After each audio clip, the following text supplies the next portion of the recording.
اللہ اللہ اللہ اللہ۔ کہتے جی کہ اگر نافرمان اور خطا کار بیٹا ہو اس کو بد دعا دے سکتے ہیں؟ بالکل نہیں دے سکتے۔ بد دعا دو گے تو اور بے حیا بن جائے گا نا۔ اس کو دعا کیوں نہیں دیتے ہو کہ اللہ ہدایت دے دے، حیا والا بنا دے؟ یہ امتحان ہے۔ انبیاء کے بیٹے کافر ہوتے رہے لیکن پیغمبر تو پھر بھی دعا مانگتے رہے نا، ان ابنی من اہلی و ان وعدک الحق، کہ اللہ میرا بیٹا ہے اس کو بچا دے، حالانکہ جانتے تھے وہ کافر ہے۔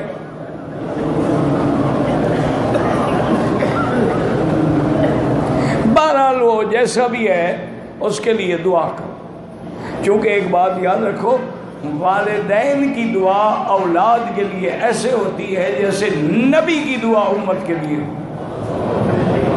اگر تم دعا کرو گے برباد ہو جائے گا وہ، اس کا کچھ بھی نہیں رہے گا، نہ دین نہ دنیا نہ آخرت۔ اس لیے اس کو معاف کر دو، اللہ کے حرم میں بیٹھ کے اس کی ہدایت کے لیے دعا کرو۔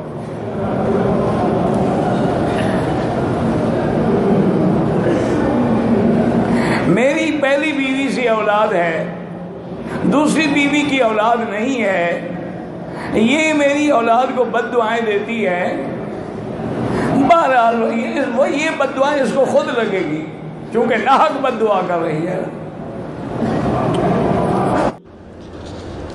مردانہ کمزوری کا وظیفہ یہ ہے کہ دوسری شادی کر لو۔ میں مذاق تو نہیں کر رہا، یہ نسخہ میں نے نہیں بتایا، حکیم اجمل خان جو مسیح الملک کہلاتے تھے ان کا نسخہ ہے۔ کسی نے کہا کہ حضرت ہمارے علاقے میں مردانہ کمزوری بہت زیادہ ہے، کوئی نسخہ بتائیں۔ فرمایا کہ زیادہ سے زیادہ شادیاں کرو، کثرت سے جماع کرو۔ انہوں نے کہا دیکھا نہیں ہے کہ لوہار کا ہاتھ مضبوط ہوتا ہے اور فلسفی کا دماغ مضبوط ہوتا ہے، کیونکہ وہ ہاتھ کو زیادہ استعمال کرتا ہے طاقت آ جاتی ہے، فلسفی دماغ زیادہ استعمال کرتا ہے دماغ کو، تم جس چیز کو زیادہ استعمال کرو گے تو طاقت آئے گی۔ یہ تو اجمل خان مرحوم کا نسخہ ہے۔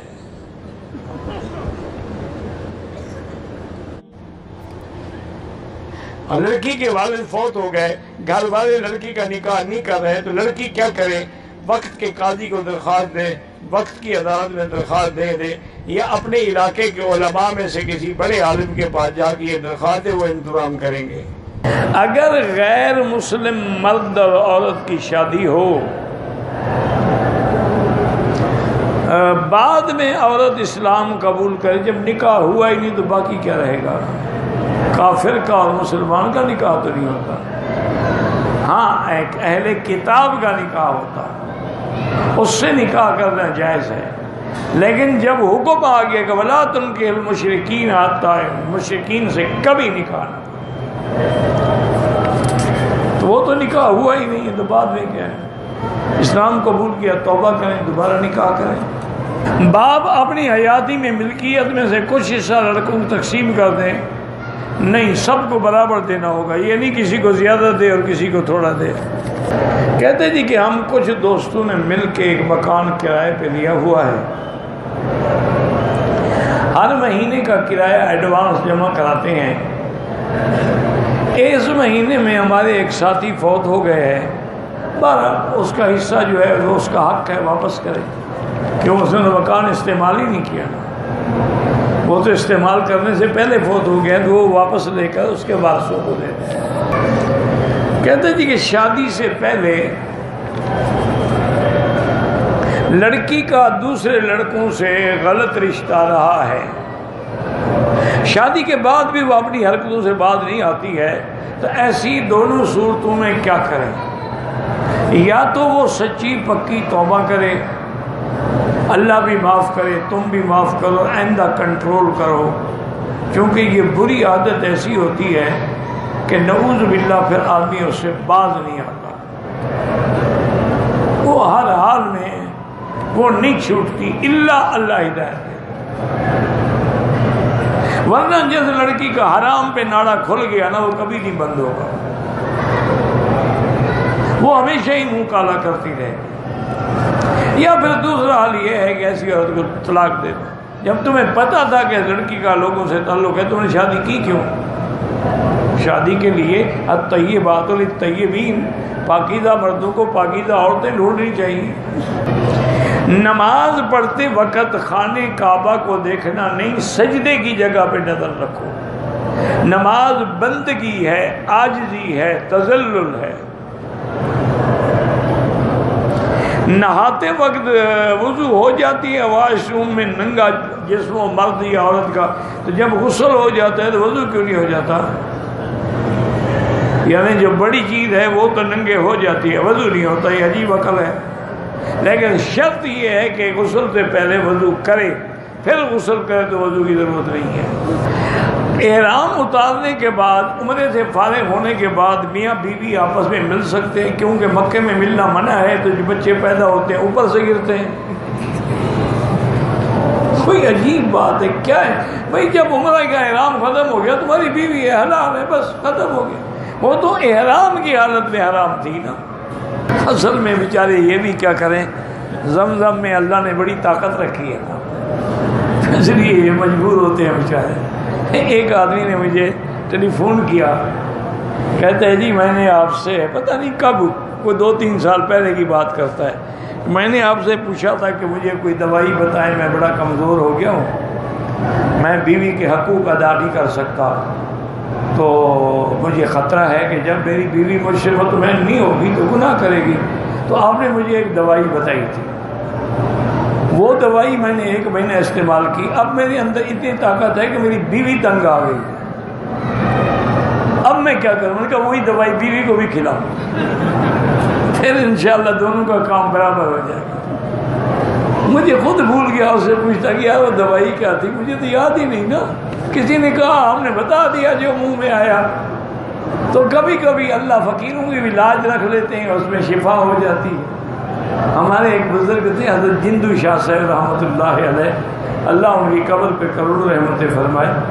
ان کے بعد جو آتے نا جی میری بیوی بیمار ہے جی، اچھا اس کو گاجریں کھلاؤ، کوئی اور آ جاتا اچھا اس کو مولی کھلاؤ، کوئی اور آ جائے اس کو شلگم کھلاؤ، کوئی اور آ جائے اس کو آم کھلاؤ، بس کوئی لفظ بتا دیتے۔ اللہ کی شان ہے، جو فرماتے تھے اسی میں اللہ نے شفا رکھی ہے، اللہ کی شان ہے، یہ اللہ کا نظام ہے کہ اللہ اپنے بندوں کی زبان کو ضائع نہیں کرتے۔ کلندر ہر سے گوئے دیدہ گوئے، اس کی لاج رکھ لیتے ہیں۔ بیوہ خاتون کے بچے بالغ ہیں یا نابالغ ہیں، شوہر کے مکان میں رہے یا فروخت کر کے تقسیم کرنے ہوں، دیکھیں میری بہن بات یہ ہے کہ وہ مکان تو تمہارے شوہر کا تھا نا، تو اس کی وراثت اس کی اولاد کو ملے گی، تمہیں بھی ملے گی 8واں حصہ۔ اب تمہاری مرضی ہے، رہنے میں راضی ہو تو رہنے، رہتے رہو، بیچنا ہے تو بیچ لو، پھر کہاں دھکے کھاؤ گے دوسرا مکان نہ ملے۔ بہرحال وہ تمہارے خاوند کی جائیداد ہے، اس کی موت کے بعد لڑکوں کو بھی ملے گا، اولاد کو بھی ملے گا، تمہیں بھی 8واں حصہ ملے گا۔ میں ملازم ہوں، مجھے پیسوں کی ضرورت پڑی، میں نے لون پر 1 لاکھ بینک سے نکلوایا ہے، بالکل ناجائز ہے، سود دینا پڑے گا۔ اگر کوئی آدمی مر جاتا ہے، اس کے ورثاء خیرات کرتے ہیں، لیکن لوگوں سے پیسے لیتے ہیں، لوگوں سے پیسے لے کے خیرات کرنے کا کیا فائدہ؟ اس کے بجائے تم خود بیٹھ کے قرآن پڑھ کے اس کے ثواب بھیجو، خیرات کی ضرورت ہی نہیں۔ میری نظر میں آپ کے پاکستان کے سب علماء اچھے ہیں، میں کسی عام آدمی کی بھی غیبت کرنا نہیں چاہتا، چاہے کہ کسی عالم کی غیبت کی جائے۔ میری بیوی کو 2 دفعہ فالج کا اٹیک ہوا ہے، اللہ ان کو شفا عطا فرمائے۔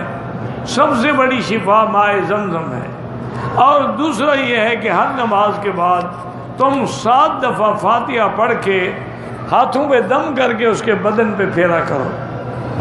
اگر عورت شوہر ساتھ نہ ہو، بیٹا بھی نہ ہو، طواف اکیلے کر سکتی ہے۔ واللہ اعلم۔ ربنا تقبل منا انک انت السمیع العلیم وتب علینا انک انت التواب الرحیم۔ اللهم انت الله لا اله الا انت الاحد الصمد الفرد الذي لم يلد ولم يولد ولم يكن له كفوا احد۔ اللهم انت الله لا اله الا انت الغني ونحن الفقراء۔ اللهم انزل علينا الغيث ولا تجعلنا من القانطين۔ اللهم سقيا رحمة الله سقيا عذاب۔